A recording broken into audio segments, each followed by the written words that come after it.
Hello friends, कैसे हैं आप सभी। आई होप अच्छे होंगे और अपनी तैयारी भी अच्छे से कर रहे होंगे। स्वागत है आप सभी का आपके अपने channel study blog with Shivendra पर।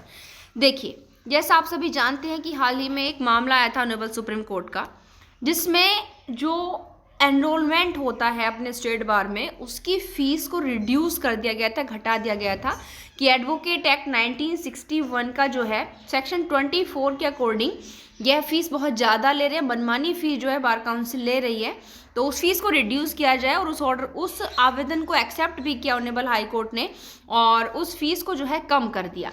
बट यहाँ पर अब बार काउंसिल जो है, बार काउंसिल ऑफ इंडिया जो है, उसने फिर से फीस को इंक्रीज करने के लिए, फीस को बढ़ाने के लिए आवेदन किया है सुप्रीम कोर्ट में और यह कहा है कि यह एक्ट 1961 का एक्ट है और प्रेजेंट में 2024 चल रही है।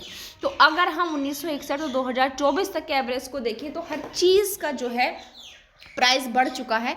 तो ऐसी स्थिति में 750 और 125 फीस रहने से जो है यहाँ पर बहुत ज़्यादा नुकसान और हानि होने वाली है। तो इस फीस को बढ़ाया जाए, ऐसा आवेदन जो है बार काउंसिल ऑफ इंडिया ने सुप्रीम कोर्ट के समक्ष रखा। ये देखते हैं आखिर क्या क्या चीज़ें वहाँ पर रखी गई हैं। आखिर तक इस वीडियो में हमारे साथ बने रहेगा।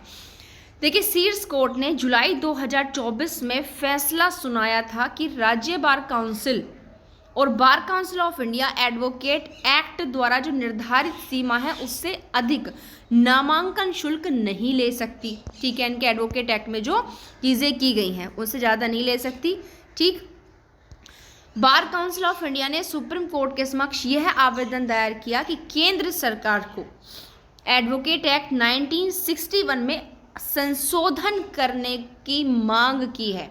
जी हाँ, यहाँ पर बार काउंसिल ऑफ इंडिया ने आवेदन किया है सुप्रीम कोर्ट में कि सेंट्रल गवर्नमेंट को एडवोकेट एक्ट में अमेंडमेंट करना चाहिए ताकि जो राज्य बार काउंसिलों में एडवोकेट्स के एनरोलमेंट के लिए जो शुल्क है उसको बढ़ाया जा सके। आगे देखिए क्या कहा है यहाँ पर। शीर्ष अदालत ने पिछले वर्ष जुलाई में ही फैसला दिया था कि स्टेट बार काउंसिल और बार काउंसिल ऑफ इंडिया जो एडवोकेट एक्ट है उसके द्वारा निर्धारित जो फीस है उससे ज़्यादा नहीं ले सकती। इसका मतलब यह हुआ कि जो सामान्य और ओबीसी श्रेणी के उम्मीदवार हैं उनके लिए 750 शुल्क था और जो SC ST वाले वर्ग से हैं उनके लिए 125। यह निर्णय उस मामले में पारित किया गया था। मतलब यह जो याचिकाएं सुप्रीम कोर्ट के समक्ष गई थी नामांकन शुल्क कम करने के लिए, वह जो है केरल, तमिलनाडु, महाराष्ट्र, उत्तर प्रदेश सहित जो बहुत सी राज्य बार काउंसिलें थी वो निर्धारित उच्च नामांकन शुल्क के बारे में चिंता व्यक्त की गई थी यहाँ इन स्टेट्स में। और बार काउंसिल ने कहा कि ऐसी आय के बिना बार काउंसिल का कामकाज मुश्किल हो जाएगा। उनका कहना है कि अगर इस प्रकार फीस इतनी कम कर दी गई है तो इससे जो बार काउंसिलें हैं उनके कामकाज मुश्किल हो जाएगा, क्योंकि वे अपने जो उनके कर्मचारी हैं उनका वेतन या जो अदर शुल्क है उसका भुगतान करने में सक्षम नहीं होंगे। क्योंकि उनका कहना है कि ये जो इस प्रकार की एनरोलमेंट फीस लेते थे उसमें एडवोकेट्स का जो है इंश्योरेंस वगैरह सब चीज़ें इंक्लूड होती थी। अब उस चीज़ को अगर अपने पास से देंगे तो फिर उनके जो कर्मचारी हैं, अन्य जो भी उनके कॉस्ट खर्चे हैं वो सब क्या हो जाएंगे, मुश्किल हो जाएंगे, वो सक्षम नहीं होंगे उसको भुगतान करने में। साथ ही यहाँ पर BCI ने याचिका में यह भी कहा, देखिए बहुत सी चीज़ें रखी हैं, कि यह भी एक स्वीकार्य तथ्य है कि यदि राज्य बार काउंसिल को आज 600 रुपये से अधिक शुल्क लेने से रोक दिया जाए तो स्वाभाविक रूप से बार काउंसिल और बार काउंसिल ऑफ इंडिया अपनी मौत मर जाएंगे। कहने का मतलब है कि उनका अस्तित्व बचाए रखना न केवल कठिन होगा बल्कि असंभव ही होगा, क्योंकि वो क्या हो जाएंगे, बहुत ज़्यादा नुकसान की कैटेगरी में पहुंच जाएंगे। क्योंकि देखिए उन्होंने यहाँ फिर वही चीज़ कही है कि BCI ने एडवोकेट एक्ट में एक प्रॉपर अमेंडमेंट की बात की है ताकि अधिनियम वर्तमान में निर्धारित सीमा से परे नामांकन शुल्क में वृद्धि की अनुमति दी जाए। बार काउंसिल ने यह भी कहा कि वैधानिक नामांकन शुल्क में आखिरी बार जो है 1993 में वृद्धि की गई थी और यह भी कहा कि मुद्रास्फीति के बढ़ते स्तर के बावजूद पिछले 3 दशकों से इसमें कोई भी बदलाव नहीं किया गया है। अब इन्होंने यहाँ पर देखिए एवरेज कैसे निकाला है कि जिस वस्तु की कीमत 1960 में जब ये एक्ट प्रिपेयर हुआ था 100 रुपये थी, आज उसी की कीमत जो है वर्ष 2023 की जब शुरुआत थी तो 7,804.85 रुपये थी। वर्ष 2023 में मुद्रास्फीति की दर लगभग 5.8% निर्धारित की गई।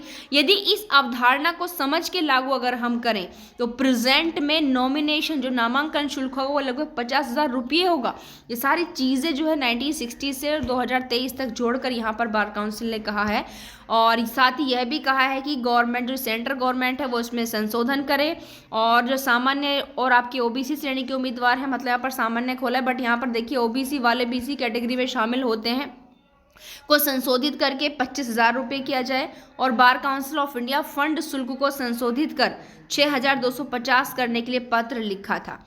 ठीक है, साथ ही देखिए यहाँ पर यह भी खोलिए कि एसएसटी छात्रों के लिए इसने मांग की कि स्टेट बार काउंसिल के नॉमिनेशन शुल्क 10,000 रुपये और बार काउंसिल ऑफ इंडिया का 2,500 रुपये हो। और बीसीआई ने भारतीय रिजर्व बैंक के मुद्रास्फीति कैलकुलेटर के आधार पर भविष्य में मुद्रास्फीति को ध्यान में रखते हुए इन शुल्कों को संशोधित करने की मांग है जो की है। तो आप यहाँ पर देख पा रहे होंगे बार काउंसिल ने जो जो चीज़ें की हैं। अब यहाँ पर देखिए हो सकता है जिस तरह से हमारा सुप्रीम कोर्ट ने जो कैंडिडेट थे एनरोलमेंट कराने वाले उनकी मांगों को अगर कंप्लीट किया है तो हो सकता है कि कहीं ना कहीं बार काउंसिल ऑफ इंडिया द्वारा दिए हुए तर्कों को भी वो एक्सेप्ट करे और इस फीस में जो है इंक्रीजमेंट आपका कर दिया जाए। अब देखते हैं, अभी तो आवेदन जो है यहाँ पर किया गया है सुप्रीम कोर्ट के अंदर, आखिर सुप्रीम कोर्ट इस आवेदन को एक्सेप्ट करता है या नहीं, एक्सेप्ट करने के बाद उसमें किस प्रकार से फीस को इंक्रीज करता है वो आगे देखने की बात है, फाइनल डिसीजन सुप्रीम कोर्ट के ऊपर। तो आई होप आप लगातार इस चीज़ से अपडेट रहिएगा, और साथ ही साथ अगर जिनका कंप्लीट हो चुके एलएलबी, जिनके पास अपने कंप्लीट डॉक्यूमेंट्स है तो फटाफट अपना रजिस्ट्रेशन जो है करा लें। Thank you.